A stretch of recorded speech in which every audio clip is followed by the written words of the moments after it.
Welcome to The Last Breakfast. Please enjoy the video. You start by removing a short section now. You already have the basics ready.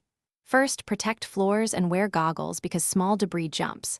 Find a corner or seam, then slide a thin putty knife behind the cover to create space. Once done, insert the trim puller and pry gently in half-inch movements so the drywall stays intact.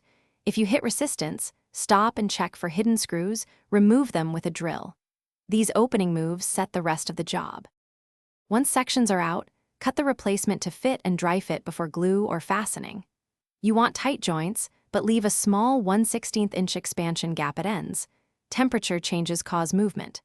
For inside corners, cope or miter at 45 degrees depending on profile, and sand lightly for flush contact. Make sure adhesive is compatible with the material, and align clips or screws every 12 to 18 inches for even support. When pieces align, press firmly and confirm level. It makes the finish look professional. You finish by sealing and blending the new trim so it looks factory installed. First, run a bead of paintable caulk along seams and where trim meets wall. Smooth with a wet finger and remove excess immediately. Allow caulk and paint to cure per instructions, typically 24 hours. If you notice flexing or separation later, reinforce with a discreet screw through the back or apply a stronger adhesive behind the midsection.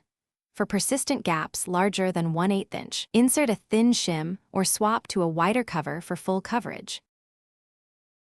Thanks for watching. If this was helpful, leave a like and consider subscribing. See you next time.